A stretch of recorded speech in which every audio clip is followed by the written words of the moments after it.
Welcome to another weekly featured business brought to you by Visibility Impact and your host, James Moffat, where he will gracefully take our featured guest on a personal and business journey and stories that will inspire, educate, and engage you.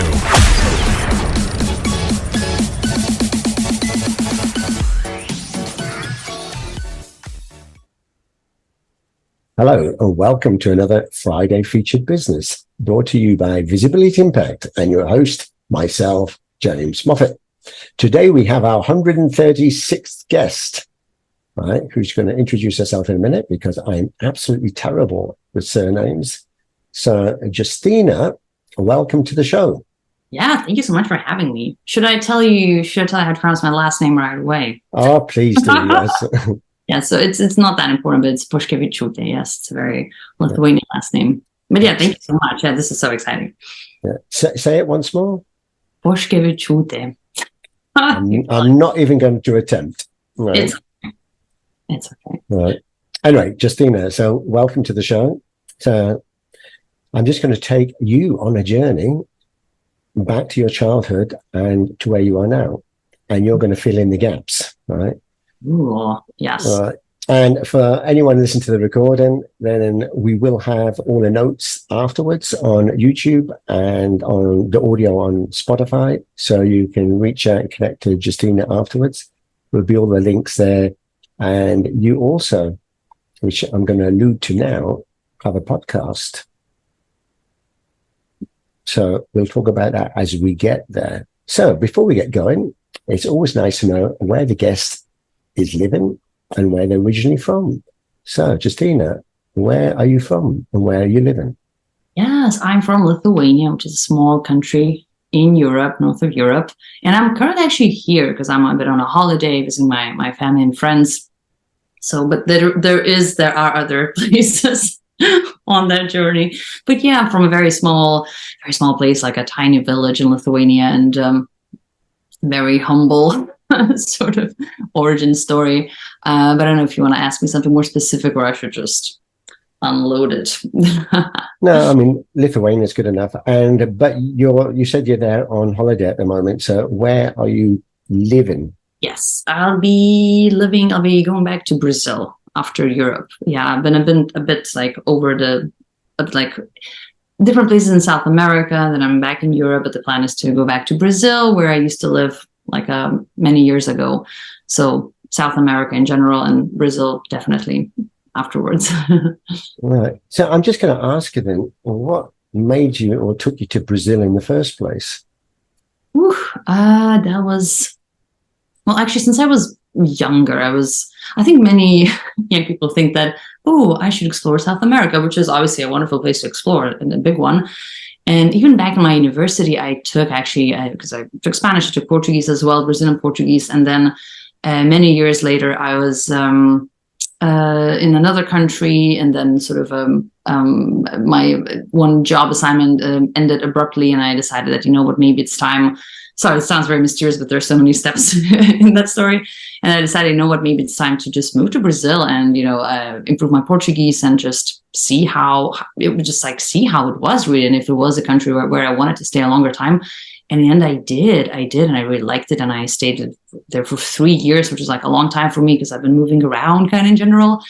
But yeah, I don't know. It has so much to offer. Obviously, its share of problems and in various, structural issues. So not, obviously I'm aware of that, but it was just such a wonderful experience for me that I decided to stay in. And now I'm sort of coming back.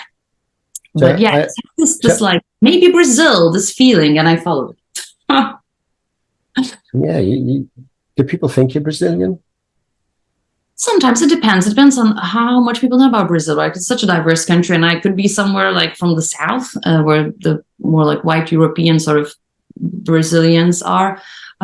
So it really depends on the person's knowledge of Brazil rather than anything else, and on how tan I happen to be at the moment. Yes.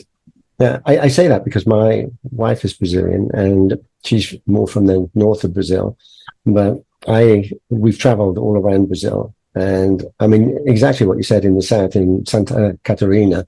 Oh, yeah. There's even German colonies there, or Yes. communities. And so you see fair-skinned, blue-eyed, blonde-haired Brazilians. Yeah, exactly. Yeah, that's the region I actually had in mind. It's like very quintessentially like speaking German in Brazil. Yeah, exactly. All the beer festivals. Exactly. So, I mean, it's a beautiful place. So, whereabouts are you? Right now, you mean? No, not now. I know you're in Or where I live. in Brazil. Where in Brazil? Oh, yeah. So I was living mostly in Sao Paulo. Mm-hmm. I'm thinking maybe moving to Rio right now, because I realized that I feel like it's time for me to live in the city still, but that has more access to nature. Yeah. And obviously Rio has a lot of that. So I'm thinking, yeah, it's a bit vague, but so I'm kind of still deciding, because I lived in Sao Paulo for 1.5 years, and I lived actually in the northeast of Brazil, in Salvador, in Bahia, for a year. Yeah. So I know the northeast, like some areas at least. But now actually, we were the next one up. So you got Salvador Bahia, and then you got 𝗙𝗘𝗏, which is the next one. Mm-hmm. So it was up there. Yeah. So kind of close. so I mean, we have good friends in Rio. Yeah, that's very nice. Yeah, I mean, it seems like everyone has like some friends in Rio. Actually, I have a very good friend who's a musician, and so he's a singer-songwriter, and plays the guitar and sings some wonderful songs. So he's in Rio. I should connect you. Might ask you for a contact then. Yes. Yeah, you have to remind me, because I'll forget after the show. But there's some great people. So anyway, enough about that. So let's find out a bit more about you. So just going back to your childhood, right? So have you got any siblings? Yeah, I have one older sister. So it's just two of us. Right. And does she travel like you, or was it just you as the traveler? I am definitely the traveler of the family. I mean, she leads a happy life. She travels once in a while and enjoys it. But I'm the one who's sort of one country, another continent, and then like somewhere else again, and switching from place to place quite a lot in my life. And my sister's more the one who's settled, but very, very happily settled also. Yeah. So as a kid growing up, kind of what things were you interested in? I was always, and it's kind of almost ridiculous, I always liked writing, and my mom still keeps these records of my poems when I was like 4 or 5, rhyming in Lithuanian and like making these drawings and writing like short stories. And I don't know, it was just the world that I really wanted to just like immerse myself in, since I used to read a lot, because we live in a village and you have your summer reading list, and you're like, yes, let's go to the local library. Anyways, but yeah, like very nerdy kind of hobbies for a child living in a village, but like writing, always some kind of storytelling. The quality didn't matter, which is good, right? Because you shouldn't be a perfectionist when you're a child. So I was like writing, and I was just such a nerdy kid. I always loved English also. Like I loved almost every subject. I was just like, give me homework. Funny, I guess, now looking back, I'm like, So always very studious, kind of just like learning and languages and literature and writing, really. Yeah, nothing very like exciting for a child, or as it could be considered, but always some kind of storytelling was happening. Yeah. Yeah, no, I love it, because storytelling is so powerful. So just about the poems, and I mean, the poems were a particular theme or completely random stuff? Or honestly, now I was like, what was I even writing about? Like as a child, like what are your experiences? You're like, I want to put this on paper, So it was probably just like what I'm seeing in nature, and I don't know, school, if I was going to school, like very basic Lithuanian rhymes. Yeah. And then I think kind of stories or kind of fairy tales probably. So always creating something. Did you have bedtime storytelling? Well, my parents used to read to me, and then once I started reading myself, I was like always just like I was reading a lot, and now I like reading, of course, as an adult. So there's lots of writing, but how much reading can give really to your inner world, right? So I was getting a lot, because especially once again, live in a small place, like how else will you create your inner world, right? You always need that external input, and in a small place, like that was the coolest thing, just to do as you got older, then did you change the types of books that you read, or did you pick any? Of course. But was there anything that actually took your fancy more than anything? I mean, more because a lot of people like kind of fantasy or fiction or whatever. Yeah, I think as a child, I think you go with just like what the school gives you, just like various, just obviously fiction, like different kinds of novels.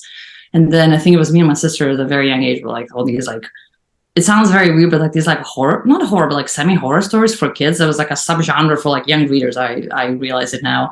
And then it was like different dramas, I guess. And but then now when I'm older, sadly I read a little bit less fiction and more like, books on psychology and personal development, just like neuroscience. And fiction became, because of my, interest, became a bit like a smaller percentage of what I read, but obviously it's so valuable. So I'm not saying, don't read fiction.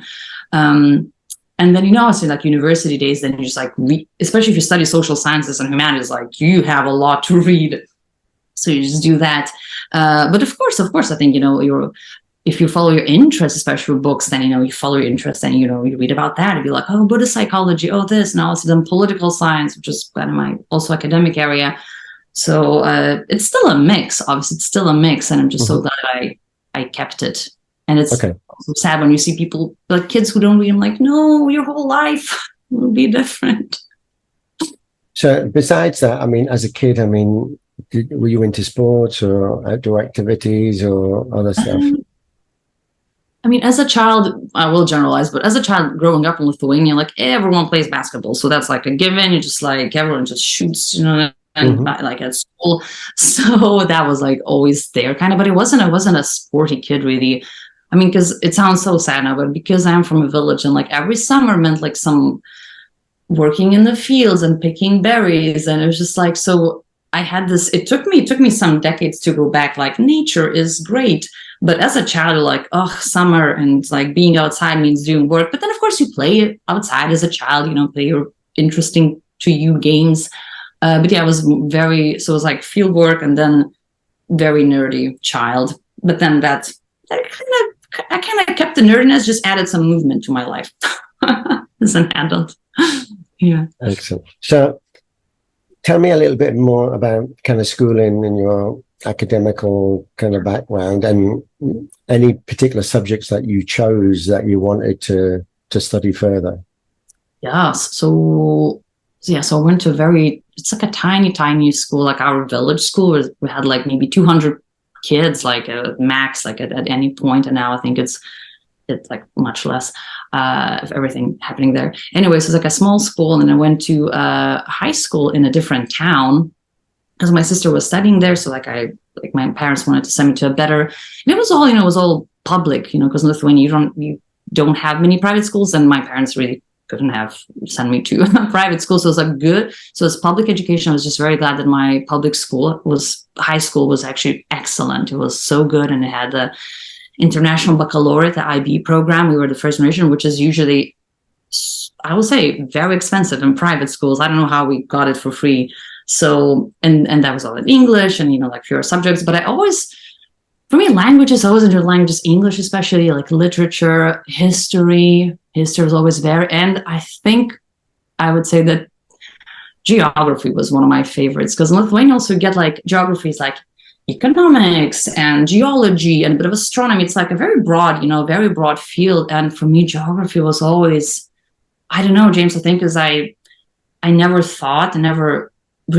have never thought that the places that I was reading about, that I will get to see them one day. For me, I was like, me seeing Thailand, like how, when, or like, being, in Brazil, like, coming from like a working class family, it's like, no way, like it was such a dream. So I think for me, that's why geography was just such a like, oh my goodness, like look at the world, right? Being once again from a small place, it was so fascinating. So for me, English and yeah, and that I would say.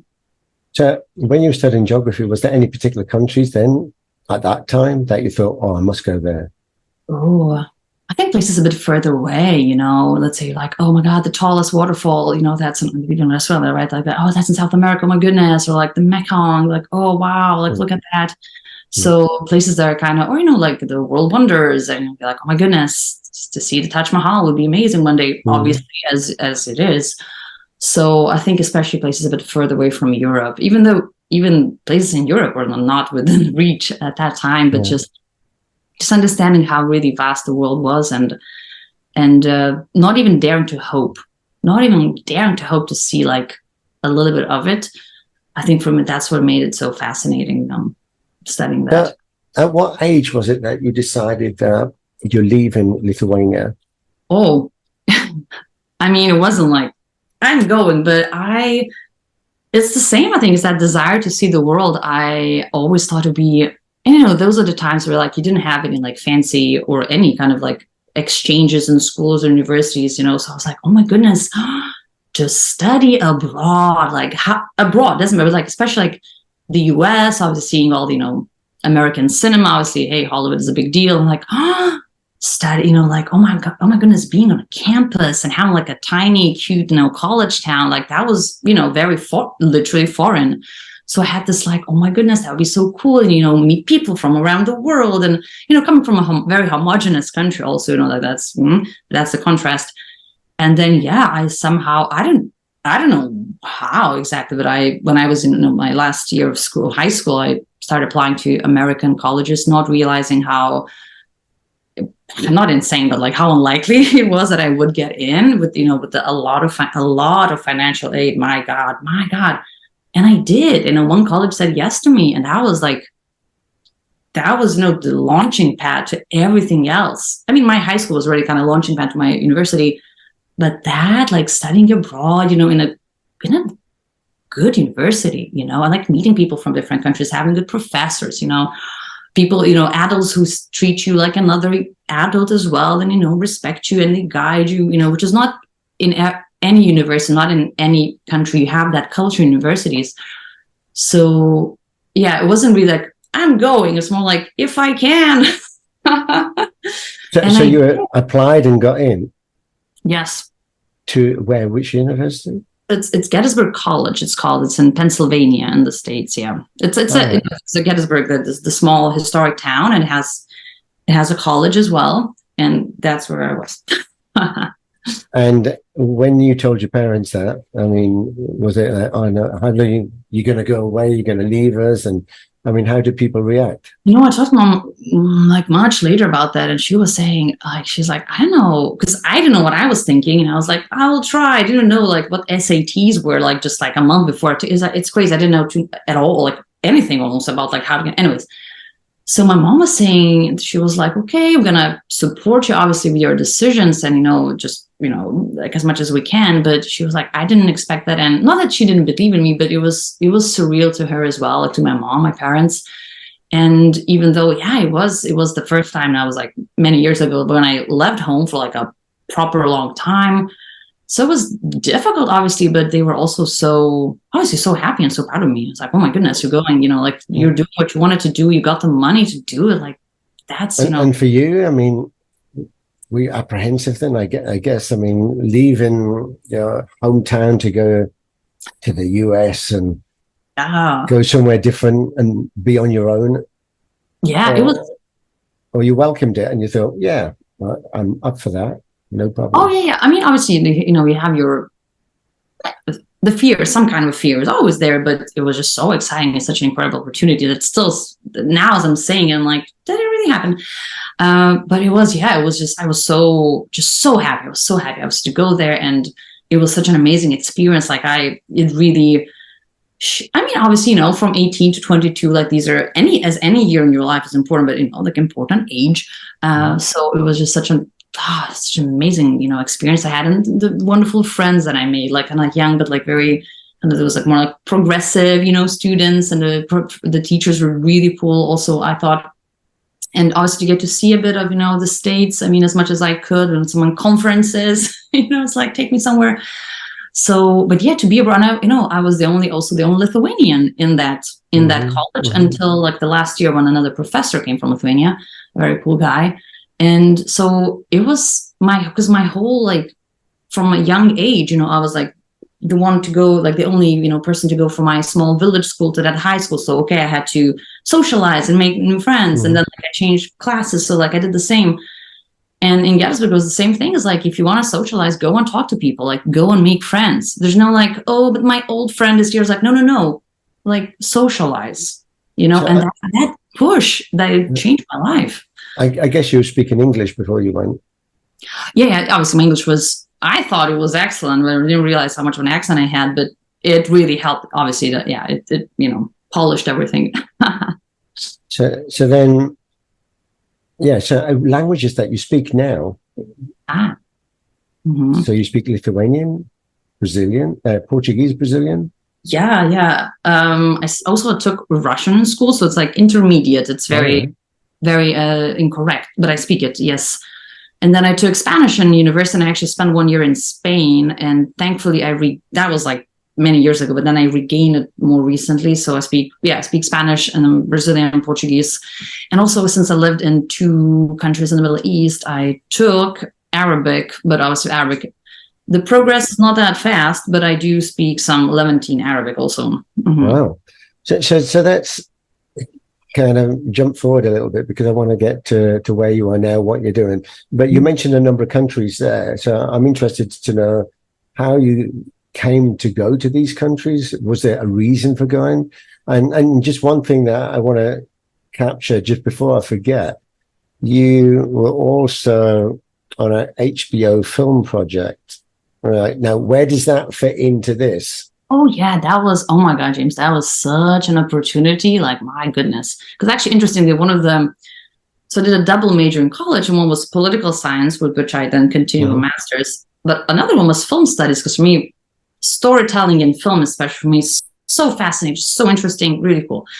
Anyway, so I know there's like film theory, like I was in making films. So it's like, oh my goodness, to see one day how a movie is made, like how cool would that be? I think many people would find it interesting. And then, many years later, I was in Brazil. I was volunteering this street festival organized by this really cool producer lady.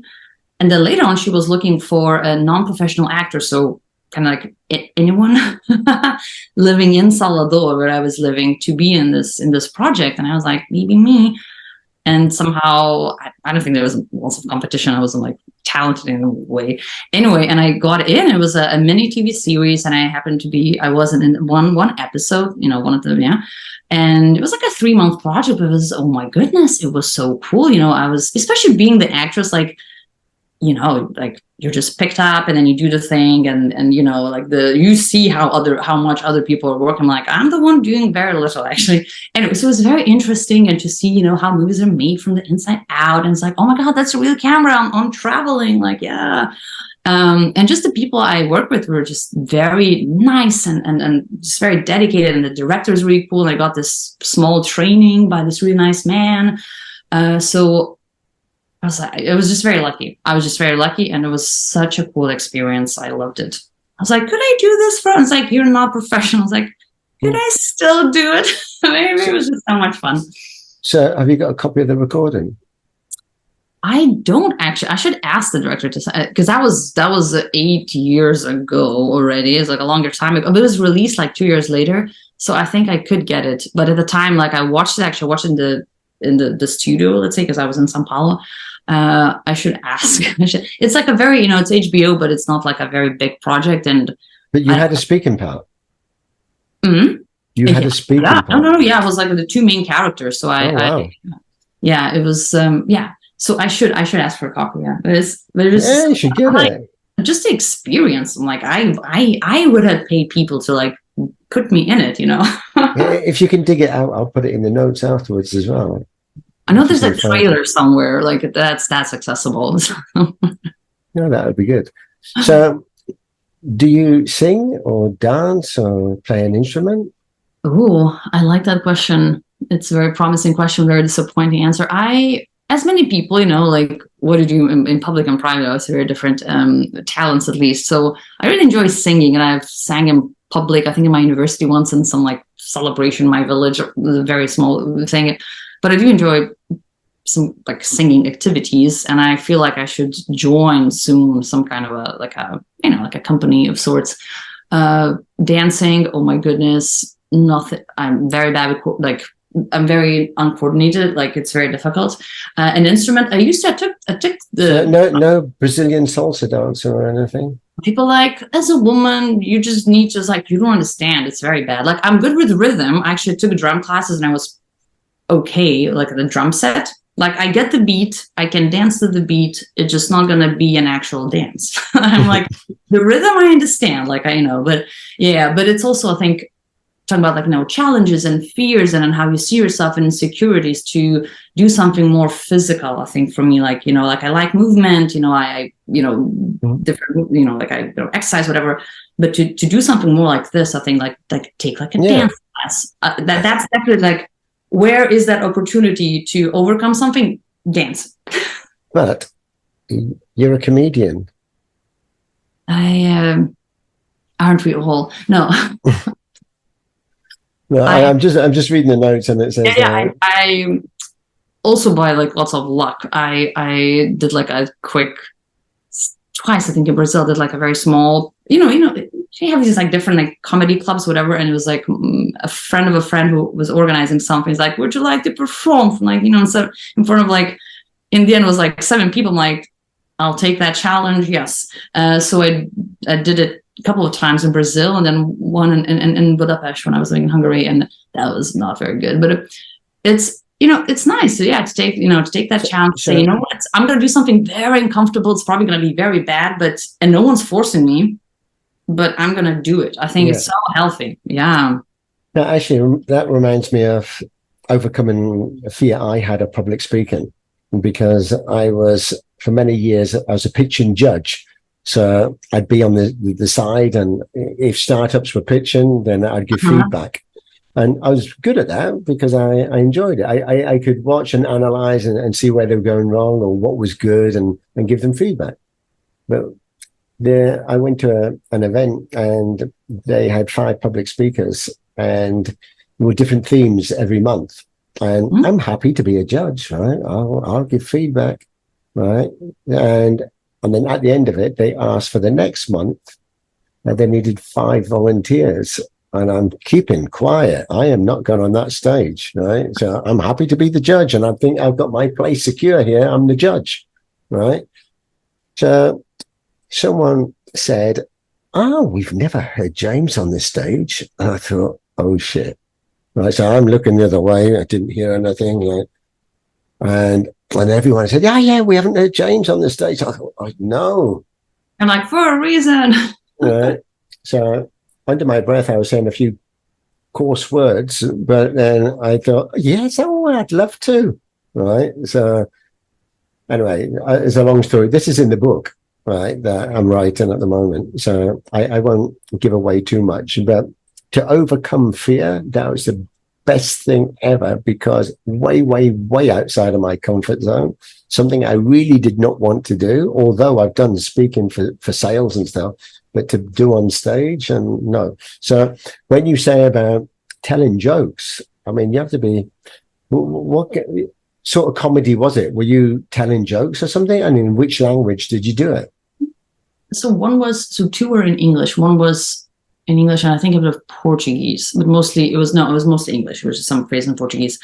But I think it was like, you have like 5 minutes, and then, you know, like, you can make it narrative. It can be like jokes. Like, I try to make a narrative. I realized now, looking back, I'm like, why would I have thought that it wouldn't be really difficult to, you know, produce even a short piece of good comedy? Because I have to obviously, you know, think of a narrative, and you test it, you try it, right?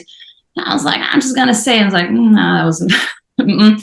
So it was very, it was some story I think I was telling, which I obviously practiced, but I realized I could, it wasn't. But hey, you know, first times cannot be great, but also made me appreciate. I mean, I always loved, you know, stand-up comedy in general. Obviously, you know, quality comedy. Why wouldn't you like it? And I'm fascinated by how actual comedians do it so well. And I was like, oh, okay, so the storytelling and how you create a narrative, like, that seems really, really tough. You know, how much you have to put into a small piece of, you know, whatever quality comedy. So it's very interesting, or a very interesting experience. But obviously, you know, it's like how you see yourself, how, you know, like, I can be, you know, witty and this, and, you know, whatever in real life, but then, to write a short piece for that was like such a different skill. I'm like, you talk to me, I'll be making jokes, but you put me on a stage, like, I don't have the skill.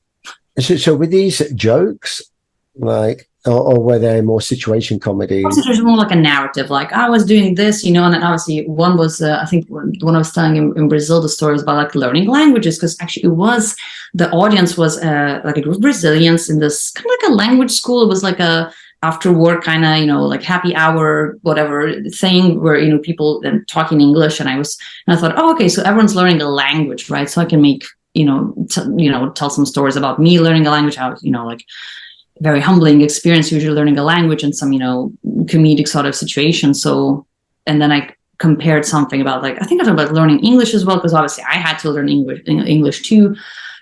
So that was very tailored to the audience, but it was okay. But yeah, but I really appreciate the medium. I used to, like with friends, at dinner parties and whatever, tell stories. They were always fascinated about things and my adventures and what I got up to. And there was always something funny happen. I love telling my friends the stories because I love to make them laugh. Right. Mm-hmm. And this kind of goes back to childhood when I was walking to school telling stories. But yeah, that actually came out. That was one of the gifts, is storytelling. And storytelling is absolutely magical. And then once you learn the composition of a story, like start, middle, and end and stuff, and the desired outcome that you want in mind, then you can formulate the story, and it's easier rather than just thinking, well, how am I going to make them laugh? You understand that there's a formula. Yeah, and then you understand, and working backwards from the punchline, the desired outcome, what I want to achieve from doing it, and then you work back to how am I going to start the story? How am I going to keep them hooked? And then how do I end? When do I end? How long do I keep it going for? No, it's it's an art, yeah, but also it has a structure that, serves a purpose, and then kind of deconstruct, like in theory. Yeah, still very. Typically, when you're given a timeline, like you got to do all of that in 5 minutes, right? And then think, don't go over the 5 minutes, you're disqualified. And so, anyway, storytelling is magical. So, anyway, I want to go back to where I was alluding to earlier about the countries that you went to. You mentioned quite a number of countries and also your studies. So, just to recap on the studies again. So.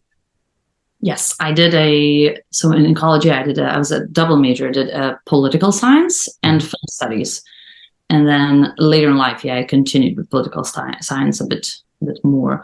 But that question, why, the countries that I went to, I always had something. Like after Gettysburg, I went to Thailand to work / volunteer as a videographer, not a very professional one, and an English teacher, because my last year, it sounds kind of random, but there's that line. I went to Singapore, actually my last year of college, to this conference, and it's like, Southeast Asia. Even though Singapore is, it is Southeast Asia, but also very westernized kind of, but still it's like, oh my goodness. And I realized as a young person, I just don't want to continue living in the States, which maybe would be the dream for the parents, staying in a wealthier country. I was like, no, my goodness, there's so much more I want to see. And I went to Thailand and I loved it, obviously. Who doesn't like Thailand? Then I realized, I want to get more education in. And then I did my master's in Budapest in Hungary. Then the topic of my master's research was on Palestine. So I went there, I traveled there, did my research there for some time, realized that I have to come back. So impactful. So came back to Palestine to kind of work with some NGOs there. Then couldn't continue my job there. And then it was like, maybe Brazil, because I feel like that was kind of vague. It was like, I have this feeling that maybe it's for me, and I followed that. And then I stayed because of various reasons. And so it's always something. Like more recently, I was in Jordan because I wanted to come back to the Middle East. I wanted to come back and spend more time there, like I was an adult there, but now I'm like a more real adult in my head. So wanted to live there more and improve my Arabic. So always something. I mean, we'll obviously have always, if you identify it or not, there is a reason why you're doing something. But for me, it was either job, it's when I got a study program, or just a desire to get to know the region, maybe learn the language. It wasn't like I'll go anywhere. But so I there are some dots there, with my kind of life mission and my values and what I want to experience in this world, and the lines can be connected in my head. Yeah. So when you mentioned about going to these different countries, were they part of a study? I mean, you mentioned jobs as well. So were they part of a job that would send you there for? I mean, what was the difference? I mean, because job-wise as well, when you finished your study, what work did you do? And did that work enable you to travel, or was it not related whatsoever? It was actually, yeah. So Thailand for me was like jobs, like a volunteer opportunity, but like a little bit paid. So kind of like a job. So that was, I found an opportunity, like I found a chance, like how I can be in Thailand and see a bit of a country while, like, I actually do enjoy teaching, and filming was really fun also. So like that was, okay, combining my desire to see Southeast Asia and finding something meaningful there. And it was like a life-changing experience, because I got more into like Buddhist psychology, and mindfulness, like as a stereotype, like, yes, when you're in your early 20s, like get into that. That's the time, like go. So that was Thailand. And then, Hungary, I was, applying to different universities for my master's, and the university it was actually forced out of Hungary recently because of the increasingly authoritarian Hungarian government, did that. Anyways, but it was like a good university with like a wonderful scholarship, for me to study, to do my master's there. So I'm like, yes. And I got to spend a year in Budapest, like an amazing city. Hey. And then, Palestine, I was always like a little bit interested. I wanted to know more. So I thought, why don't I focus my master's research on Palestine and actually get to understand what's happening, which is, when you realize, not that complicated in the end when you know about it. Anyways, and that was, Palestine was just such an impactful experience. I thought, I have to, if I can, like, I really want to go back and spend more time there. So so that was like a job also. So I've been, I think as all of us, right, like sometimes more, sometimes less intentional with my activities and my geography. In the past years, much more intentional, to the point that I had to like course correct my career, because I was in tech and it was kind of good. And I realized that, no, this is like, go back. But always, it was like, but I was never, I never had like, well, my job is sending me to this place where I don't want to be, and I'm gonna, like, no, it was more like I still choose, like, where I live and like what kind of experiences I want to create. But what I want in my life changed, as changes in all our lives, right? So it was like a mix of everything. But it was never like I didn't want to do this, but I had to because of my work. Like, I thankfully. So having been to these countries and spent some time there, and I mean, as you mentioned before, you like to integrate into the societies, meet the people, understand the culture, the way of life, the language, and stuff like that. So, I mean, it's quite diverse. I mean, you talk about Thailand, Singapore, and Hungary, but Palestine in particular. And I mean, that is kind of a country that people don't talk about, right? And, as soon as you mention it, like, brush it under the carpet and change the subject. And something that, I think has been on a lot of people's minds, but nobody actually does anything. And if you see the atrocities that are happening there, I mean, just from what you see, without having to explore and investigate, then we can only go from what we hear and we see. But you were there firsthand. So what was it like? It was very interesting, is probably the wrong word, but it was interesting, yes, as well. It was just very, I will say quite also emotional, first time maybe you go, even though, white European getting emotional, like, obviously that's not the problem, but the injustice that you see, and the injustice, how obvious it is, and the scale of it. It's so clear. It's just like, I don't need to be doing my, like, obviously, in my master's, like, I had the research topic and everything, and I had to read more about the region, all this, like, good, like, UN reports and how's the water situation and everything. Like, it's very good to know. It's very good to know. But I was like, even without all of that background, like, there's no way. I'm sorry. There's no way to be looking at everything look at the checkpoints, look at and you think, yeah, that seems right. It's really, I think it was just, because, in political science, like I focus my studies, on conflict and like, different types of conflict and kind of like, militarism. So it's not like a new topic for me intellectually, right? But when you see it, it's like, oh, okay, this is how it is. But I loved how people in the Middle East in general, right? Very friendly, very open, very welcoming, very generous. Sometimes like, oh, we Europeans, we think like, no, no, this is like next level, right? So just how lovely the people were, and like the local people, and then the international community, being once again it was my early 20s, mid 20s, to see a community of, local people and internationals who come to Palestine, and people are, dedicated, interested, want to do something, not cynical. I love that, because it's so easy, you're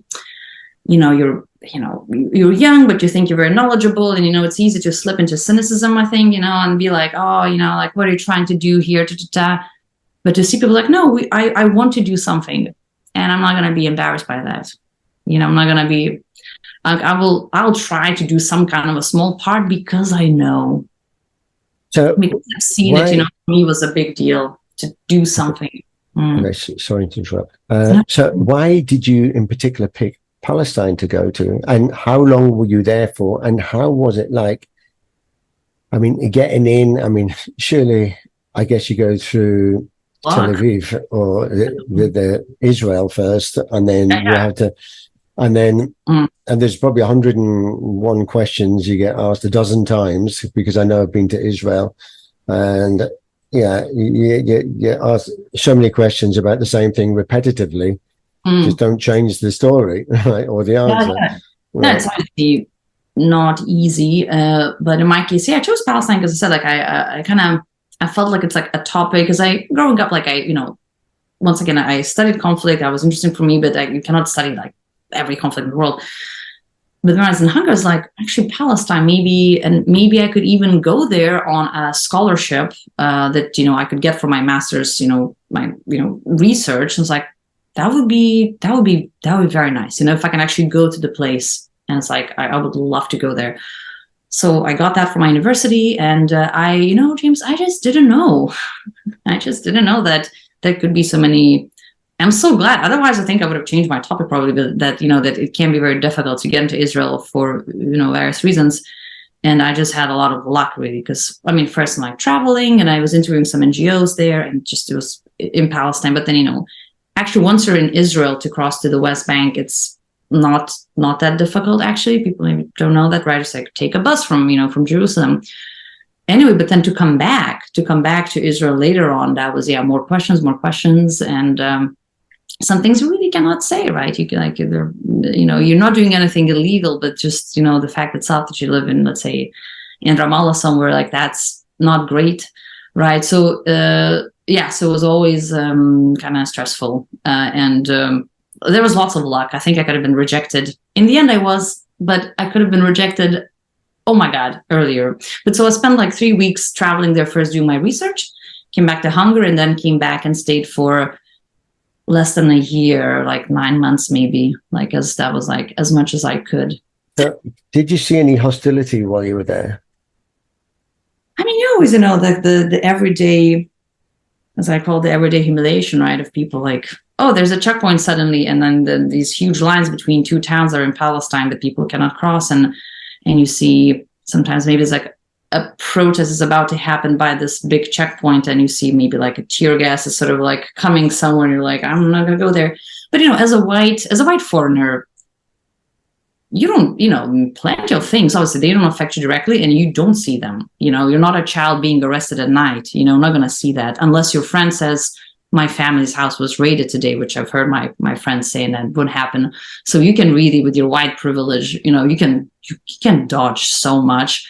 But like the raids, like military raids, now it's intensifying. So it's a different story. That was like 10 years ago when I was there, like 9 years ago. So I think now it would be, it's not getting better, right? It would be worse. So we mostly hear stories from my Palestinian friends and of imprisonment and what happens in jails and stuff. But you see, like, and there's a lot of that, what is called, like, type of shame, right? When you're like, maybe, you're like, you're the white foreigner who's not affected by stuff, but you see people who are being stopped and you're taken out of the bus and you're just sitting there thinking, oh my God. And, different emotions come. So, that's sort of like my take on like how much you can see. Yeah.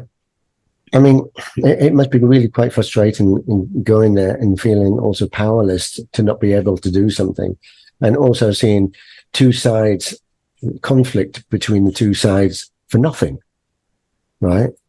I mean, I don't say for nothing as in nothing is happening. I meant for something that could be avoided and peace could be established throughout the region. Because I mean, I went there many times because I worked for Israeli companies, and I went to Israel, and I asked them, I mean, because these were genuine people. I asked them, do you have Palestinian friends? And they said, yes. And they said that all of this shit that's going on is not what the people want, right?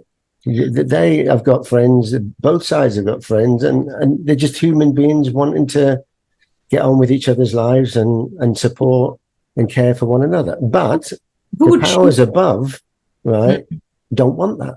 They want conflict. They want turmoil. They want persecution. They want everything. But the regular, everyday people don't, on both sides.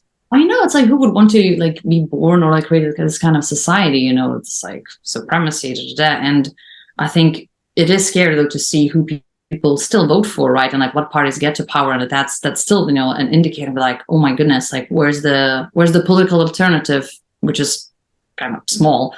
And maybe we'd see movements, and obviously now these days you have, like, not to go too much into politics, but like some movements there against some changes in the Israeli society. But it's like, it would be nice to see people actually, saying, you know what, we want one democratic society for all, which doesn't sound controversial.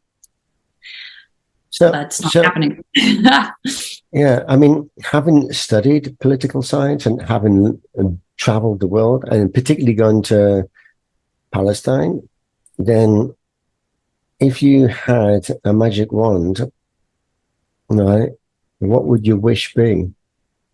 For the region? Well, whatever. Feel like a lot could be solved by just removing some shitty fears and having, more empathy in the world. I know it sounds very cheesy, but man, it sounds like magic because we don't have it. We don't have it. So it sounds like that. And for people to really, see equality as a value, to see just don't dehumanize people, just see people as people. Oh my goodness, sounds so basic, right? And obviously we can all work on what we are secretly dehumanizing, what we are alienating in ourselves, right? That's a big topic. But I feel like if you truly see others as people, how can you do certain things? How can you support certain things? And how can you say that, this is fine?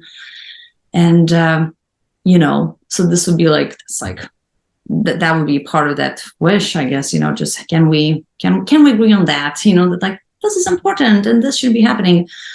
And for the region, it'd be like, okay, one democratic society for all, equal rights. Well, let's go. But I think, what would that be based on? These principles, right? These these values and these views. So I guess I'd wish for what's underneath. An excellent question. What would you, James? What would you wish? I thought you'd ask that. So yeah, I hadn't thought of anything in particular, but I mean, I'd wish for peace and harmony for humanity. So I believe in three fundamental reasons why we're here, actually, which maybe I digress away from the answer, but to give what I feel is the purpose of being, is we're here for three fundamental reasons. The first one being to learn. We're constantly learning. We go through our whole life learning. We learn good things, bad things, indifferent things, educational, whatever. I mean, we're learning. And second thing is to serve humanity. And the last one is to preserve humanity. And if we're not going about our daily business, all of us, to do these three things, then why are we here? Because there's absolutely no other reason for being, in my personal point of view. There's absolutely no other reason for being if we're not supporting and serving humanity and then preserving the generations to come. Right? It's not about materialistic things. It's not about how big your ego is, how fancy your car is, how many apartments and properties and things, how many holidays you go on. No, they're all materialistic things that would be long gone after you're dead. But to know that you've served and you've helped preserve humanity, that's what it's all about, isn't it? Oh, yeah. I think what you touch upon is, different, I guess, like disciplines. We're talking about meaning and, mental health, and that there was two elements of learning and growing and contributing. So serving, really, and how, you can imagine it's a pyramid, but it's not hierarchical. But if you're missing these two, I think learning and growing, serving, contributing, that it can be tough to lead a life that's fulfilling, even with those amazing other things. Great, yeah. Yes. Yeah. So I agree, actually. Yeah.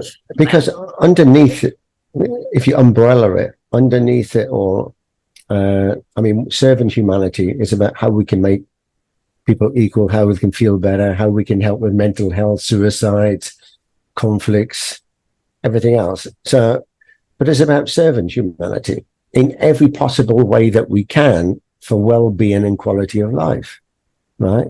I don't see any of that with the propaganda and the TV and everything. It's all the doom and gloom and scaremongering and the opposite. I mean, just with the mental health issues over the last 3.5 years, I mean, how many people have died of suicide? Nobody talks about. I mean, more so than any pandemic, right? Mental health problems that will go on maybe for a whole lifetime because of what's happened, right? Yeah, the whole thing is going around in a circle, and it's like the scaremongering for everything. Climate change, like more variants coming, and all the bullshit that the media and the governments and the NGOs want to scare us with.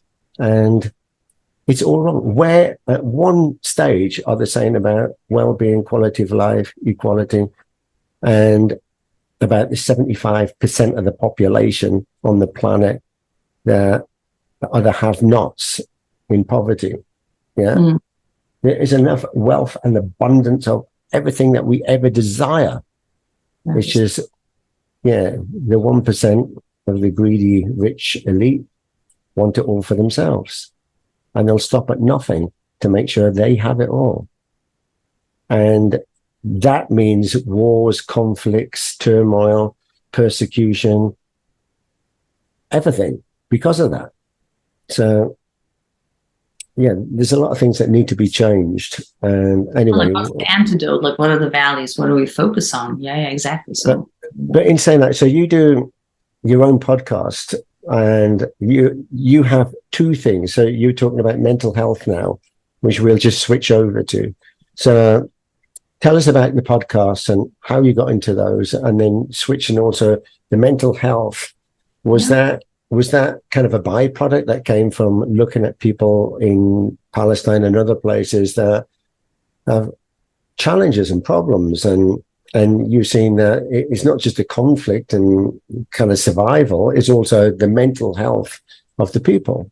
Yeah, so I think my two projects, I had to, in my head, they're kind of like one, but I had to separate a bit thematic, otherwise it would be like too much like all over the place. But so my one podcast is very political. It's more about like different kinds of oppression, but more like systemic oppression, right? So different regions, different problems, say political prisoners or this, or what's happening in Palestine, like impunity, apartheid, So kind of like deconstructing, like giving people, the audience, like some language and some framework, saying like this is how we can look at it. It's kind of deconstructing and like what's at the root, let's say. But then the other one, the one on kind of like personal developmental health, in my head, it's it's kind of that internal oppression, which also comes from systems of oppression, obviously, racism, violence, like that's, we cannot escape that. So the external is the internal. But in terms of how do we, this naive question, like how do we change the world, right? We need to fight the external oppression, and we need to fight the internal one, And I think for me, that's why I said my time in Thailand was so, like life changing, because I got more into like, Buddhist psychology, mindfulness, I was like, oh my goodness, like political science, an amazing discipline, very broad, asks really cool questions, has lots of interesting answers to like how to build post-war societies. Let's say if there's a civil war, like amazing questions, good answers, lots of stats, wonderful. And don't want to diminish, the importance of that. But then how do we create societies that are more inclusive, less violent, and, like anti-racist, if we're a bit, unhealthy in our minds, if here is greed and insecurity and fear and like, why would you think the external is going to be wonderful? So for me, it's like, it's still like one, but I think for the purpose of my audience, I'm like, okay, I need to like, just for myself also to plan myself, like these will be two. And in that, in investigative selfism, which is the one on personal developmental health, I'm just like, look, I'm reading my books, I'm doing my courses. These are some amazing frameworks. These are some really cool concepts that I wish I had known when I was in my 20s, like, yes. So just like, please use them. So you call it investigative selfism, right? So it's about, looking within yourself, investigating yourself internally. Yes, James, I was like 20 something when I started this website. It was originally a blog in my like travel stories when I was in Thailand, actually, but they were becoming more like observations about life. I was like, friendship and aging, and I realized that my stories I can tell to my friends, it's fine. Like I can, journal, but actually what I really want to share is more of this. But so I kept the title because like investigative selfism sounds cool, difficult to remember and to write probably, but I'm like, I'm going to keep it. But that's why it's like a young me thinking it's like, it's an interesting name. But so yeah, it changed into like me just sharing what I feel like, could really help people, because it's like what I'm using myself, I'm saying, oh my God, we should be more aware about this, or like this tool, how to work on this. Like, it's not like, oh, look at me, like, no, I need this. I'm using all these tools, to learn and unlearn. So yeah, but a strange name. No, I like it because it gets you thinking. And I always say that, you mentioned it earlier. You said looking at all the problems out there, but the biggest problem that you need to solve first is the inner problems. Yeah. Because if you don't understand yourself and you don't know who you are, then you're just going blindly every day about your business. So you have to have that inner journey, because that's where the answers are as well. And you have to tap into the essence of who you are and extract that out, which I know we discussed prior to the show. And yeah, most people will go through that, but basically 99% of the population have no idea who they are. And if they're lucky, they exist. And only 1% actually are living a purposeful, meaningful life based on their passion, their gifts, and the values that they can bring. So it's quite sad, really, because when you go into this, you're talking about emotional intelligence as well. Persona types of people, why some excel at something, yet they're useless at something else, right? You talked about, which got me thinking about that. I'm absolutely terrible with names and languages, right? But give me something practical, right? And yeah, or a sport, and I'm as good as anybody, if not better, because that is my element. But a language, I'd be bottom of the class. I'd be the dumbass. But it doesn't mean that I am stupid, because that's just not my thing, right? Maybe I could learn it, but I don't have the desire. But give me something that I do have the desire and passion for, I'll learn it inside out and beyond. And I think this is also a difference, because once you understand yourself, you know the attributes of what you've got that you can offer. Yeah, and I think about the meaning and purpose. I think obviously asking good questions, getting good questions, like that's a tool, right? And sadly, not everyone, has access to different tools and tools like that. Like, what's your mission? What are your roles in life? Like, what are you about? What's important to you? And like, oh, I think this is important. These are the roles. And like, well, then this is a good guide for you to use, right? So I think that, and in that also understanding what you just said now, right? It's like, what kind of knowledge I'm constructing about myself? Could be like my skills to tell, like, say like maybe not good language to me, like not a good dancer. If that was important enough, I would, wanted to overcome my fears. Like I'll do, like, it's fine. But just like, how, what are the sort of categories of like that self-knowledge, and then using also that guidance of what's important to me. Like, okay, so what's the box I want to look at more, maybe, like if this was actually important to me, I would learn it. Like, that's true. So yeah, but about the purpose and meaning, I think, yeah, if you have these tools, if you ask these questions, then, obviously, man, any tool to navigate life, like, please, give it to me. and that kind of, what's your mission? And allowing that to change throughout life as well. I think it's so important. It's just, why not to use these tools if you can? No, exactly. So, I mean, yeah, I told the story, what happened to me. I mean, in the corporate world, just make it very short, completely disillusioned, ended up losing my job. Was told I'm a houseman or a salesman. And anyway, obviously the houseman was prepared to look after the kids, twins that were newborn and a 3-year-old. But anyway, went to see a coach. I knew nothing about life coaches. I didn't even know what the name was. I thought I've heard a lifeguard, like as in help you in a swimming pool or something. But a life coach was one of those. Anyway, so I ended up with one of those. No idea why I was there. I was just like sent on these courses, and the question that she asked me, which I couldn't answer the question, was, who are you? And I answered back with my name, James. And she said, I didn't ask you what your name was. I asked, who are you? And I said, the father of 3 kids. She says, I didn't ask the personal situation. I said, who are you? Answer the question. And I couldn't. And that's when she told me 99% of the population don't know either. But what I was alluding to is she used a framework or a methodology or philosophy called ikigai. And this is Japanese 2 words. Iki means life and gai means purpose. And once you found your ikigai, you found your life purpose.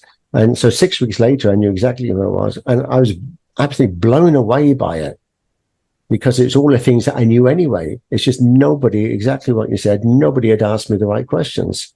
So the answers are inside each and every one of us, if you ask the right questions, right? So anyway, long story short, I studied it for 4 years, and then I added emotional intelligences to that, the frames of mind by Howard Gardner.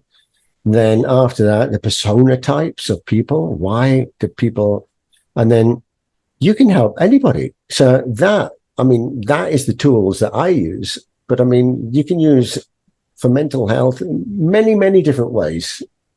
And as long as you're helping people and helping them understand and helping them with their well-being and quality of life and understanding more about who they are, the gifts that they've got to share, then it doesn't really matter what tools you're using if you can extract that. So what do you use, or did you read anything that you thought, wow, that's a good way, I can use that? Or did you get bits and pieces and formulate your own thing? Mm-hmm. I'm just really, it's like a mix of things. So I think in general, take like mindfulness, and obviously starting with awareness of just, emotions and, behaviors. That's obviously, I think, step 1 always. But then, you take, let's say, neurolinguistic programming and seeing, how you can sort of, clarify things for yourself and motivate yourself in what ways. You take like, cognitive behavioral therapy and inspect your, automated thoughts, or, you dig down deeper and see what your limiting beliefs might be. And then maybe how you look for something that contradicts them. So like, I like that. It's obviously CBT is very practical, right? It's very like implementable. So I like that. And then, different frameworks within, like a gender sort of perspective, like as a woman, like people pleasing and where that comes from. And then you take the big, amazing, obviously topic of trauma and like what trauma is, how it lives in your body, like a certain behaviors that you developed as a response to a situation, right? Like, are you carrying them till now, even though they don't serve you? So it's like a bit like, obviously, like neuroscience, as well, just like how your body reacts to things. So for me, it's like a mix of things, and just like, give me the readings. It's true. Yeah, because I mean, I've read so many different people's books on it, and I think, oh, that's good. I'm going to like steal that bit. Oh, that's good. I'll steal that bit as well from someone else. And you kind of blend it together into your own. And I found that also other things help, like NLP. Now, I studied the basics of NLP, but that's all you need. I mean, things like open questions, closed questions, how to, like, if someone's asking an awkward question, how to reverse it and ask them why they asked the question.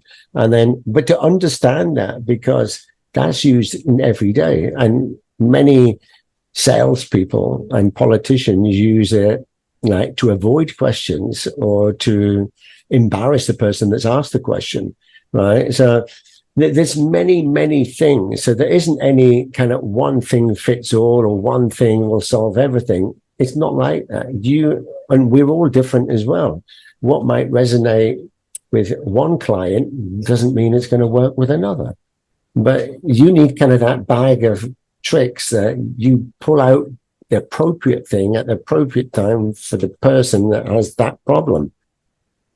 Yeah, and I think, as you said, two things. One is, obviously what resonates, or I'm a 7, or whatever I consume, or what's interesting to me. That means like, oh my goodness, I've identified in my life and I want to get rid of that. So it's like, oh, this becomes a big topic in my life, and I will share it right with my friends. And another thing, when it's just, I mean, you don't have to be like super even interested in the topics of psychology, mental health, but when you maybe talking to a friend and you realize that, I'm deep listening, I'm responding with empathy, and I'm actually, sometimes there could be like a beautiful quote, honestly, or just like, oh, but have you thought about it? Obviously, it's about reframe, right? Like, have you thought about it like this? Or, hey, as long as you see it like this, you're probably not going to take that action, right? So when you see it kind of unexpectedly, in action, it's like, what? All these books that I've been reading, everything we're doing, I could actually help someone. And my friend, says like, oh, thank you for talking to me. I actually feel so much lighter after this, and which you get from your friends as well. So I'm not like, look at me, they're like, yes, look at these tools. I'm so glad I have them. I was using myself, and when my friends give me those tools, I'm like, thank you too. And it's obviously, nothing new here, but like such a beautiful feeling. And exactly when you have, like, what about this here? As anything in life, what you want to use in this situation. But I think it's so beautiful when you see it in action. Yeah. I mean, when you know that someone's come to you for help and you've been able to help them, even in one session or something, and then they go away and it's changed their life, then what price can you put on the value of that? It's priceless, right?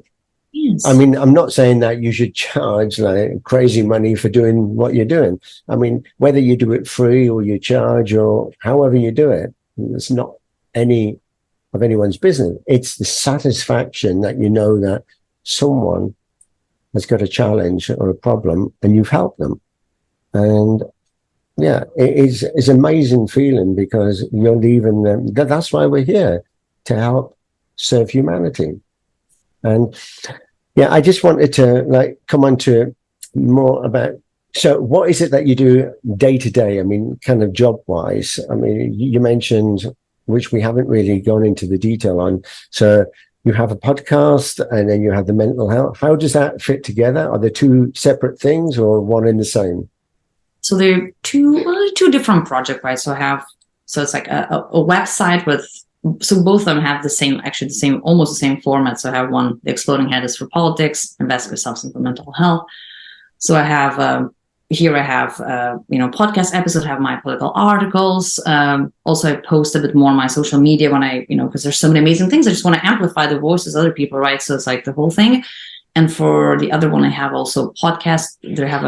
I have videos as well, because I realized that I enjoy filming a video anyway, and also articles, just like me pointing to different resources, kind of like similar format. So I do these two, and now this is my primary focus right now. I'm also doing my courses. So there's always this, studying line of my life, sort of, parallel to everything else is happening, but I'm very happily focusing on that right now. I finished my previous job like some months ago, and I just wanted to honestly rest a little bit and focus on my creative projects and like see old friends. So at the moment it's this, but I'm probably going to start because I was working with more like a peace organizations and NGOs before. So by the end of the year, like I will probably restart that as well. But now I'm just so glad to have the time and the space and the mental space to do this, because it's always a bit like when I have like a full-time job, I'm like, I'm behind with what I wanted to do. And I'm like, no, this is your thing. Focus on it now. But yeah, and then some like studies are happening. So that's, and plus now it's really like I'm back in Europe. So it's also family time. And I'm like, that's why I'm here, right? I'm like, that's true. Definitely need some family time. So with the podcast, I mean, how do you do that? Do you have guests, or is it just you talking about a topic or something? It's me mostly. Yeah. I want to, so I had 3 seasons of both my podcasts because I started during COVID. Hey, why not? Had some time. So now I'll be entering the 4th season of both of them, and definitely want to introduce in the from next month, we're going to restart them. I want to introduce also like interviews and just like make it more, I mean, my podcast, what I talk about, it is intertextual, right? Because you bring different sources, but I want to also have more, if not guests, and have like pieces of interviews. I've interviewed my friends before, put that on my podcast as well. But I want to really bring basically people who, let's say, run some organizations that I really admire, maybe I talk to them, like I have like one kind of like a guest confirmed. So I want to really bring those people and amplify it. But as of now, also my kind of constant travels and this, I was like, no, just do what you can now. I understand. I know what a professional podcast, I know what it sounds like. I know what it looks like. Mine is like what I can produce right now. I'm not going to go into perfectionism, because then I'm not going to produce anything. So now it's like me planning, me recording. It's like a one-woman show, recording everything, editing everything, creating sound bites, uploading everything. But it's also really enjoyable because like I take ownership of the whole process. Yeah. And that's so enjoyable. So I'm like, that's how I want it to be right now. And it's so nice. It brings me so much joy. Yeah, exactly. I mean, when I first started, it was very raw, basic, and basically it was a Zoom recording just plonked on YouTube, and it was terrible. I know. But as far as the guest and the essence of the story, that was magic, always magical. It's just that you had too much clutter around it. So I prefer now the one-to-one. And I mean, I've started to get bits and pieces. I don't have a proper studio, although I would like one. So any sponsors listening, and yeah. But anyway, I invested in a microphone and some other bits and pieces. I edit now, so I can cut out or I can add bits in. I have a start and an end. And if anyone wants to sponsor an advert in there, then if it resonates with me and it's not completely odd, then that works as well. And just to try and make it a bit more professional, and also sending out the questionnaire so I can steer the story and not catch people out or embarrass them or whatever. So there's definitely lots to learn. But if I knew all of that at the beginning, I probably wouldn't have started, because I thought, oh, wow, that's way too much.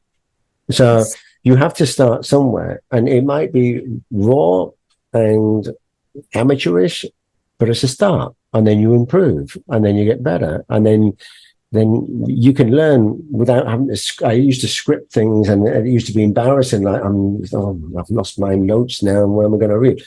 I don't even have to think about that. It just comes naturally after a while, because you know where you want to steer the story. And yeah, I think being natural, you bring out the essence and the value of the other person as well. And I think it's a mix, James, of that. Just like self-compassion, knowing that, it's going to look professional. Like, it's going to be what's going to be, right? But like, I'm still going to start. I'm going to be, I'm going to be proud that I'm not only starting, but I'm continuing, right? So like, just like how I see myself, but also trusting yourself that, you will obviously and you have that, let's say like I enjoy talking to people, so I will, I'm not going to lose that just because I'm making something more official now, right? Let's say if you're like storytelling, if you're a good interviewer, like you're not going to suddenly lose that, but obviously like other things you can kind of, polish. So I think it's, starting your own creative project, it's you have to be vulnerable. It's such a cool thing. I think it's such a, just do it. Exactly. Just do it. Actually, I have a card in front of me from someone I know. It's a photographer, and she's putting here for James, don't dream it, do it. Right. So that's another story. Actually, I need to get her back and have her on the show. But anyway, so tell us where you are. So with the podcast, I mean, how do you make business now or a living doing what you're doing? I mean, can you do that with the work that you do? And if so, who are your typical clients? And who would you be looking for to work with? Yes. So for me, it's still in my head, like it's a very new project. Both of them, I know where I want to sort of take them. But for Investigative Selfism, I'm actually in the middle of this really cool coaching course with it's like created by Tony Robbins and 𝗪𝗓 Madani. So it's like, I love it. I love it. So I want to finish that, and then I will have I know it's not about certifications in the end, but it's like, it's such a cool course. I'm like, yes. So I'm like, in terms of professional development, I want to do my Investigative Selfism project. Like that's the thing. And until then, I'm like sharing. I do want to, like, I offer now free coaching sessions. Now I'm also just like kind of like doing my friends, which is, like a different, obviously, relationship you have. But I would love to just talk to people, and, I have a lot to offer. So I'll see how that goes. That's like a very new thing. I'm designing some small trainings as well that I want to give live, and also then record them as like webinars, like an audio course. I'm in the middle of. That's why I think this break was very needed, because I have so many ideas, just like implement them. So with that's where I'm going and investing in my time and my professional development with the course. And with Exploding Head, because I work for the past years now with NGOs, more like, politics and the issues that I write about. For me, it's one thing, it's a wonderful outlet to kind of showcase really what I do, what's important to me. So for me, that's in terms of it's always related to what I'm doing, like my job, but it's also nice to have it on the side and to have that editorial freedom as well, to say, I might be part of that organization, but like, this is also my thing. And also I don't wait for some organization to employ me to speak out, so I'm doing that. And also really helping some collaborations are coming up in like writing, and then maybe producing something more on my podcast. So still developing that. But I haven't like really, like everything's, like all the content is free. Like I haven't really commercialized it in that way, but that's why it's so exciting, because there's so many things that I could do. So I will see. But especially with Investigative Selfism, I feel like, I've had a range of different kind of jobs and different companies, and tech companies and NGOs and like educational institutions that I work with.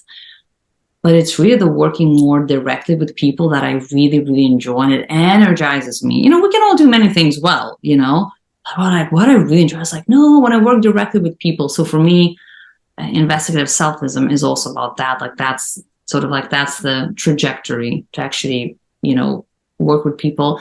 Just that now my geography is a bit weird. So I'm like, once I'm settled, I want to have, actual events. Like I have so many ideas, but just cannot really do it now when I'm kind of traveling with family. But yeah, so no lack of ideas. Now it's more about prioritizing it and getting it done. But that's why it's so exciting, because, like no one's forcing me. Like this is completely something that I want to do, and I decide. Actually, I'd like to work with you to understand the persona type of you, because typically, I mean, we're not all the same. And someone persona, particularly that you said about ideas, lots and lots of ideas. I mean, that is a persona type in itself, right? So someone that's always thinking of ideas and say like, who's got the ideas? And say, go to Justina. Like she's always got the ideas. It doesn't mean that they're any good, or they could be excellent, but she's the one that's got the ideas. Now, when you say like, oh yeah, we need to implement this, don't go to her because she's useless at that, right? So I'm not saying that you are, but I mean, that is another persona type, someone that's a good implementer, right? So that's what I'm saying. There's a lot of people in the wrong jobs because they're feeling this isn't, they're okay at doing something, but it's not really their thing. But the thing is, they don't know their real thing, right? They might excel at it if they knew what it was, right? Like, I am similar to you, great at ideas, but if someone said, like, put that into motion now, you've got it all written down, you've got all these great ideas, tons of paper full of ideas, but they never actually go anywhere because I'm not the implementer, right? I need someone that's got that skill that can help me put it into action. I mean, people say, oh, you're just a dreamer, but it's not really a dreamer. You're just thinking of ideas. And it's not my skill. Now, I say to that person, the implementer, right, come up with an idea. Well, no, I can't think of an idea. No, that escapes me. But give me an idea and I'll make it work. So once you understand kind of the core skills that you've got, life becomes easier because you know, that's not for me, that bit. I can't do that bit. I'm going to outsource that or get someone to help me. And because particularly when you're entrepreneurial, you try to do everything. And then you're defocusing away from the very skill that you want to offer people because you're trying to think of the technical bit, about the implementing bit, about the marketing, about the branding. And you think, I can't do all of that. It's way too much. And it's overwhelming. And then you procrastinate, you put it off, and then you fail. So you're only failing because you haven't learned yet. So you can either learn to do it or get someone else to do it for you. So that's a very important type of that self-knowledge, right? Because you like putting the effort and be like, wait a second. I mean, obviously we all need to learn something that we don't know. And like, just because you don't have a skill doesn't mean you cannot get it. But then like maybe at the core, like, well, what is it? It's like, don't forget that or discover that if you don't know. And I think, oh, that's, you know, I see people in jobs and roles that are like, you're not happy there. Exactly. And then they have the kind of the bad boss. And then, like you mentioned about mental health, fear is probably the number one problem. And if you don't address it as a kid, my daughter, she's 7 now, she had huge fear. She wouldn't go out the house. She didn't have any friends. She didn't want to go to school. Nothing. She wouldn't do any sports. Feared everything. So I do bedtime storytelling with the kids. So I introduced a third party. I'm not going to tell the story. I've told it a dozen times. But anyway, a third party, the fear was passed on to the third party. She said, everything's going to be okay. She reassured the other person, which was an animal in this case, a donkey called Charlie, right? And Charlie had all the problems, was scared stiff, wouldn't do anything, feared it all. She reassured him. I told her what to say. She then relayed it to him. And at the end of it, fear completely went. She's completely fearless, right? And she keeps reminding her brothers about this because when we went on holiday, she wanted to do horse riding. And I asked her 2 brothers, did they want to go horse riding as well? And they said, no, they're scared. And she said, tell them the story about fear, right? Donkey framework. Right? She said, tell them the story, right? Because she remembers how it worked on her. So, but if you don't, because then how many people take fear to the workplace? And then you have the bad, toxic boss and you're scared to speak out. You're scared of the reaction. There's absolutely nothing wrong with the situation. Or maybe there is. The problem is exactly what you said. It's the inner work. If you can't deal with the fear and it's something internally, then you're going to live your whole life in fear of anything. Well, but anyway. Very sad prison, of course, and like different kinds of fears, fear, failure and and obviously it's just so, and that's why I think it's so damn cool because it's such a broad topic. It's like talking about your liberation or, all the ways how we can feel just more you, more authentic, whatever. Ooh, so many things, right? And like kind of looking at the fears, like, is it a fear of this thing? Is there this? Where is that coming from? Maybe because when you're small, So I think they're so exciting, right? Like the opportunities in mental health in general, but like, oh, what about but fear is its own category. So yeah, it's a it's a big one.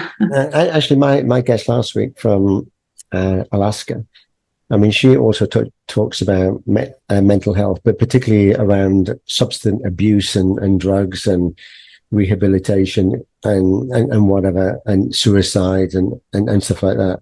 And it's a massive topic. So I was just thinking about, I've had previous guests that talking about well-being and mental health. We should get a panel, because I'm very much into now the panel debates or discussions, right? I mean, get like you, her, and some others. I mean, I could be the mediator and the host, and we just have exactly what I was telling you about the dreams. I mean, where we had the panel of dream experts, and it is so good. It's so good, right? Because you learn a lot, not just from each other on the panel, but also questions that are asked, and I mean, and having people listen to that or even join in the audience, it's excellent.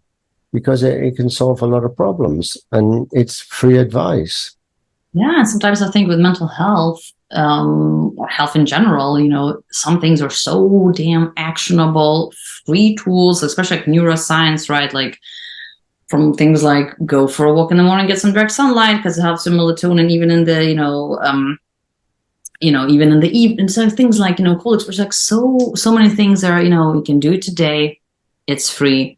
Or like, here's a free resource, and like, it's so accessible. Not everything, right? But like so many things, so many tools are free and accessible. It's so beautiful. But just like how to connect the person with the tool.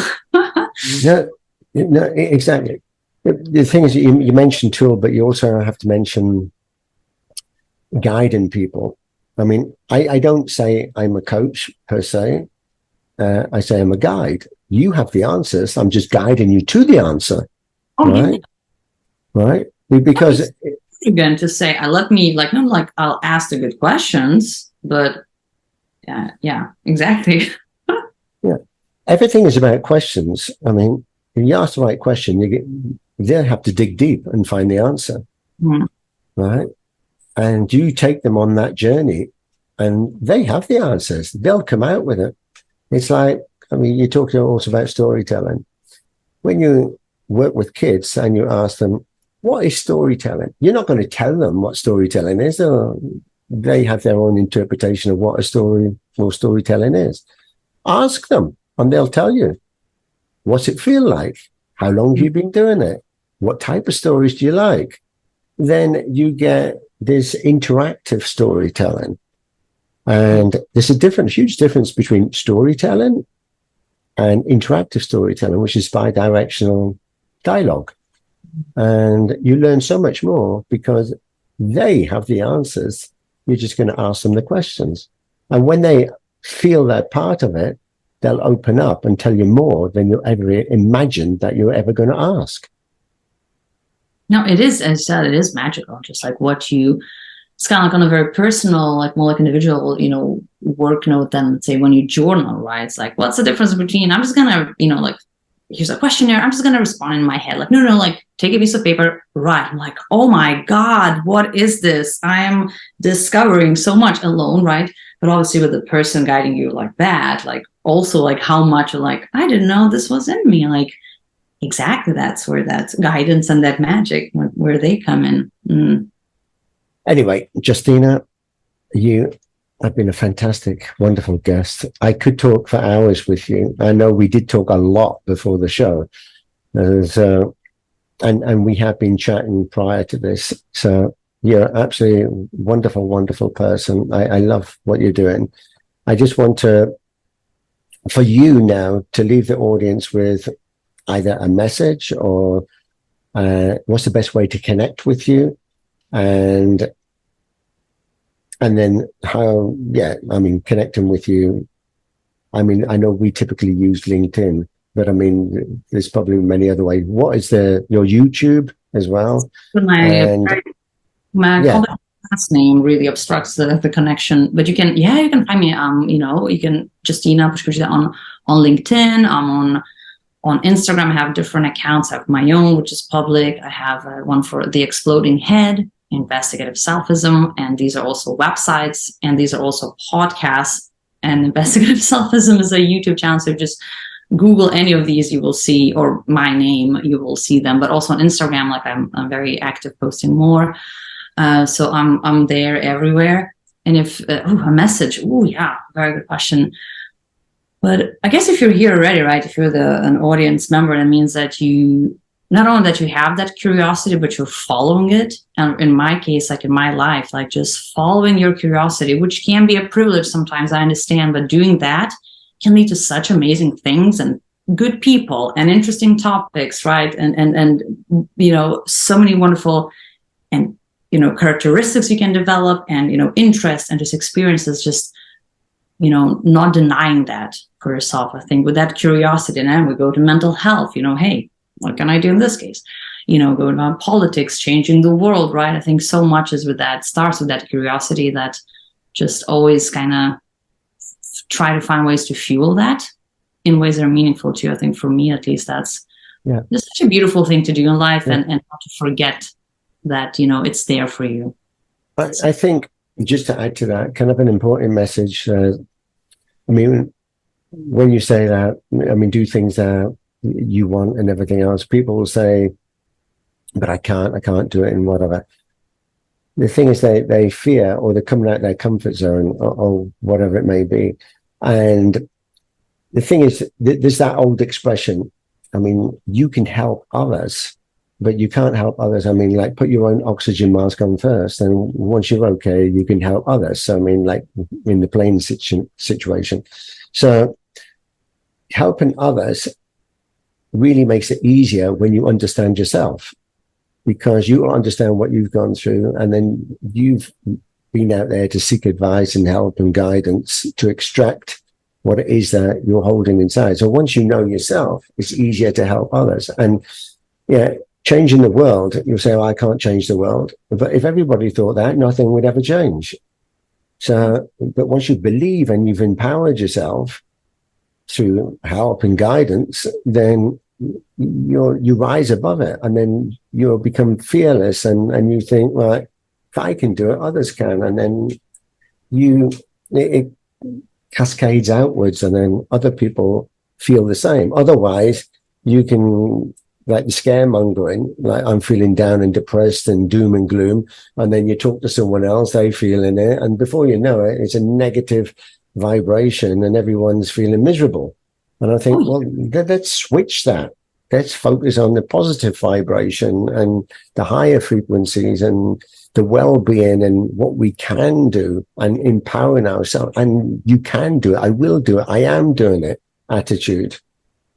Oh yeah, I think what you said now, indeed, it's cheesy to say, but kind of starting with yourself and empowering yourself. Mm-hmm. You know, obviously you cannot pour from an empty cup, but so kind of seeing yourself as important enough, you know, like my mental health is important. How I see the world is important, right? How I feel is important. What kind of people I surround myself with, you know, is very important. So all these things that I think it's changing people. I don't think people think it's, you know, oh, self-care and this is selfish. I think we're moving away from that paradigm, thankfully. So that's really cool. But exactly what you said, like see it as like, this is important work. And obviously if we're doing something that's meaningful to us, like changing the world in some ways, then we are also important. And that work is kind of at the core. And then, yeah, what are the amazing ripple effects, you know, that can go from there. So definitely. Exactly. And humor is a marvelous healer. So you could tell some of you, have you got any jokes that you wanted to share? Is that really a question? Oh my God. Yeah. Have you? Or no, not on the spot. No, I think, you're not going to leave us with a joke. Jesus, that wouldn't be a good note. Be like, she ruined everything with her joke. Cut it out. No, but I think humor in general for me, like with like just laughing at the absurdity, laughing at this, it's, you know, laughing at the criticisms, at your own fears, right? It's like, oh, suddenly you see yourself so important, you know, it's like, oh, I think it's the best thing. And the earlier in life you develop that, you get it, like the happier you're gonna be. And especially for fears, you know, to kind of like, oh, you think you're so important, but not like in a sub, you know, like not like, you know, shaming yourself, but just there's so much space for humor. And for me, it's like, just fill it in, you know, if you can. Why not? Yeah. So, I mean, everybody loves a bit of humor. Everybody loves a good story and they love some humor. So if you can turn like a situation, maybe you feared and embarrass yourself or whatever, and then share it in a humorous way that people are laughing, but they're not laughing at you. They're laughing with you about something that was funny. And you can look back, like my when I was told to like go on stage the next month, right? Yeah, that whole build up, right? I was panicking and sweating and nervous and didn't want to do it and feared it and everything, all the anxiety. Yeah, I look back at it now and it's the best thing I ever did. And I laugh about it now when I describe the feelings, and because I exaggerate as well. I was like sweating and like, oh, whatever. But anyway, you can make it enjoyable. So people laugh with you because they see the humor in it. But then they also relate to think, like, you can ask them, like, did you ever have a situation like that? And they'll say, oh, yes, when I was with the boss or when I was doing whatever. You know, I work as an English teacher, like once in a while, like a freelancer. And I always, you know, and like now I was teaching my adult students and I was in Colombia and Brazil and they were kind of like, you know, adults were kind of shy. I'm like, oh my God, in general, like learning a language, such a humbling experience. Like you sound like an idiot, like in no other, you know, situation. Like it's amazing. You get to say things that are so weird and like make these mistakes. And I'm like, students, every day I say something really weird. And I have some examples that are like, oh my God, I said what? Like, okay, that's what I did. So it's like, yeah, kind of going back to, you know, that humor and like learning a language, like the best source of laughing at yourself, obviously. But yeah, and bringing that to people saying, oh, you want to hear, like, you want to see a list of, you know, times when I was like an idiot, like here it is, you know, or just it's exactly that shared humanity, not necessarily being like shaming yourself, but, oh, I've been there too. And like, look at that situation. Exactly. I mean, just because we can help people with a certain thing, we're human as well. We've made some big, can't say the word, but screw ups, like, and yeah, it's been embarrassing. It's been terrible. We've been ridiculed, but you learn from that, and you also makes you better because of that. If everything was so perfect, we wouldn't know what it was like to fear things, to screw things up, to look like the fool. Oh yeah, it was so, you know, boring. Also, like, where are your failure stories? You know, exactly. Like, they are.